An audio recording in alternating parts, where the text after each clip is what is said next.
everyone, I'm Sarah Catterall. I'm the Education Officer at Goulburn Museum. Thank you for joining us for our third craft for May's Virtual Family Craft Day with the theme The Art of Trolling, based on DreamWorks' new film, Trolls World Tour. So let's get started on our final craft for the day, where we are going to be making our very own Pennywhistle that actually makes sound. So if you've seen the movie, you know that Pennywhistle is this really fun gold glittery character. And this is my version. This is who we are going to be creating today. I didn't have glitter gold paint, so we're going to do the next best thing by creating our own, and we get to do whatever color we want with our version of Pennywhistle. So before we get started, make sure that you've gone to our blog, you've got our supplies list. You can see that there are substitutes if you don't have any of the original craft supplies required.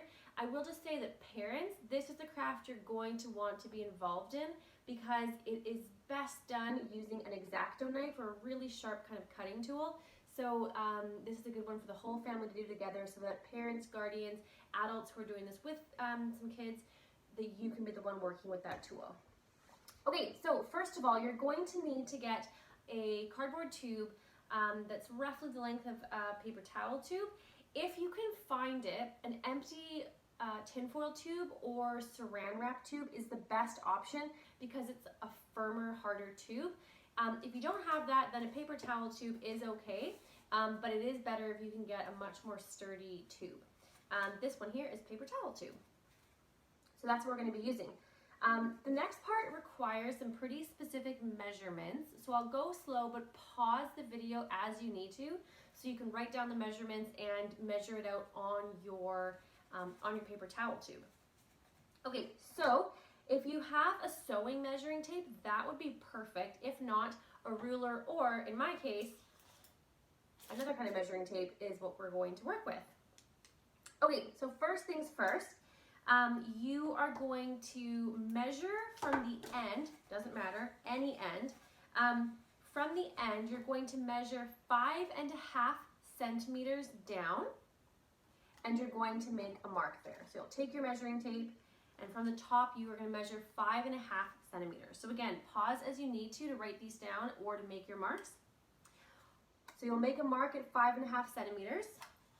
From there, from that mark, you are going to measure another 1.5 centimeters and make a mark. In between those two marks is going to be where you cut out your windway or the hole that you blow over. So go ahead and draw a little rectangle between those two marks if you need to. That's what I did just to remember what that's going to be for. Okay, so you've done your windway measurements. From the end of the windway, so from the end of that last measurement you made, you're going to measure another 8 centimeters. So 8 centimeters, and you're going to make a mark. From that mark, you're going to measure 7 millimeters and make another mark. That's the first finger hole. Each finger hole is 7 millimeters wide. So you've done your first mark of 7 millimeters. From there, you're going to measure 1.5 centimeters, and you're going to do another 7 millimeter wind hole, or finger hole, sorry. You're going to repeat that, 7 millimeters, 1.5 centimeters, 7 millimeters, 1.5 centimeters, until you have 6 of those 7 millimeter marks. You're going to have 6 finger holes. So again, up at the top, we have our windway, that's 1.5 centimeters long, 8 centimeters from there, our first finger hole, and each finger hole is 7 millimeters wide with a distance of 1.5 centimeters in between them. So go ahead and pause the video, rewatch that portion if you need to. I know there's a lot of numbers there, but it is important to get those measurements correct. Once you've made your marks, now it's time for us to start cutting, and this is where parents, you are going to want to be involved with the X-Acto knife. Especially for using a tinfoil tube, they are harder, you need to use a sharper knife. So what we're going to do is we're going to cut out our windway first. The wind hole is not round, it's oblong. So I'm doing a rectangle, but it's not a big round hole. It's more of an oblong shape, so an oval or a rectangle. So I'm going to be cutting out that 1.5 centimeter hole that we made.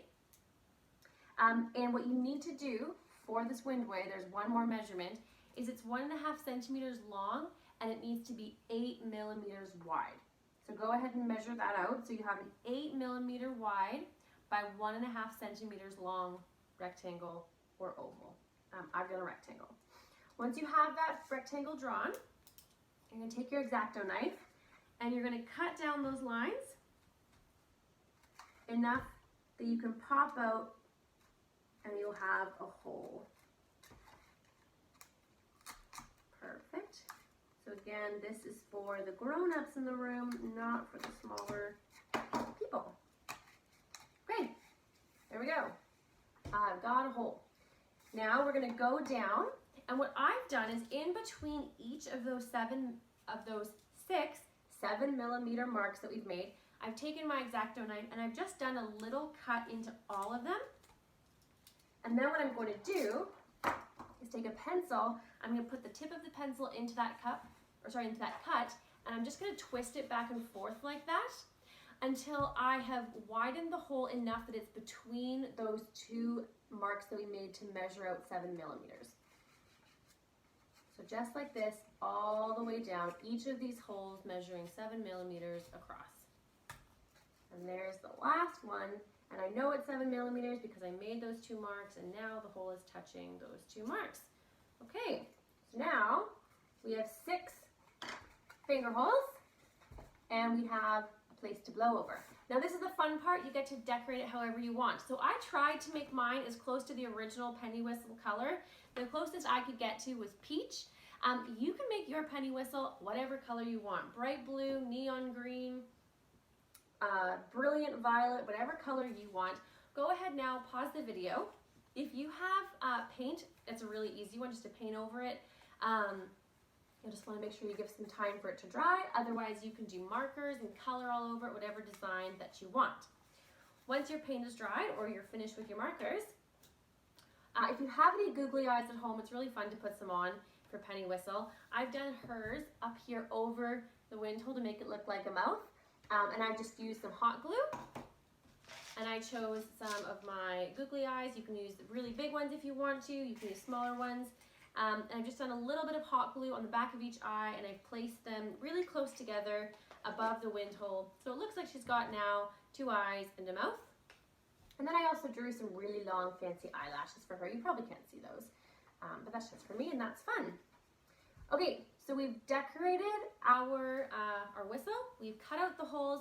There's one more really important step we have to do in order for this to actually play. We have to block off one of the ends. And the end that we need to block off is the one closest to our eyes and our wind hole. So what you're going to need for this is a piece of cardboard.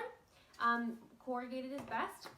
You're just going to take your tube, the end that is closest to the wind hole. You're going to put it on your piece of your cardboard, take a pencil, and you're just going to trace out a circle. And once you're done, you're going to cut the circle out, but what you want to do is cut the circle so it's just a little bit smaller than the measurement that you traced out because we need to fit it inside of the tube. So once you've done that, you should have a piece of little circle like that, and it's better to start big and trim it down as you need to. You'll probably have to test it a couple times.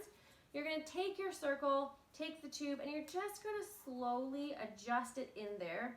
It should be flat and basically blocking the hole as much as possible. So it should look like that.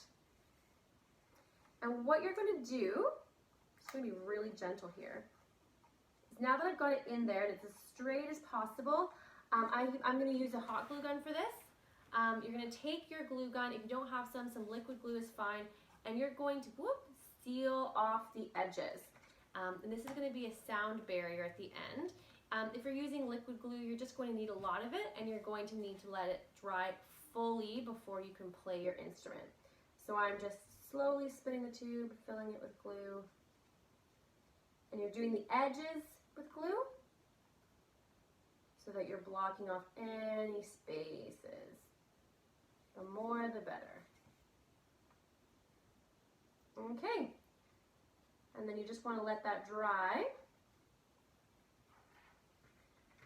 So I'm going to let that dry, and once it's fully dried, it's just a little tippy. You can knock at it and she's not going anywhere. So you can see that. Okay, that is it. You have done and you've made your Pennywhistle. The next step is you have to learn how to play it. So if you have any flute players out here, you already know. You're going to take the wind hole. You're going to position it just below your lower lip. Your fingers are going to cover your finger holes. And you can see my top lip. You're going to pull it over your bottom lip. Breathe like that over the wind hole. And let's see what kind of noise we can make. It's going to take some practice.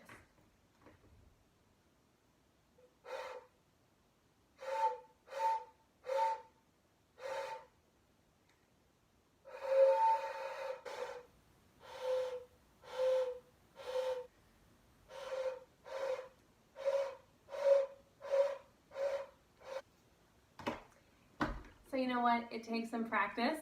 Thank you so much for joining us for our third craft for our Family Craft Day of the Art of Trolling. Thank you so much, and we look forward to seeing you guys as soon as we're able to. Have a good one.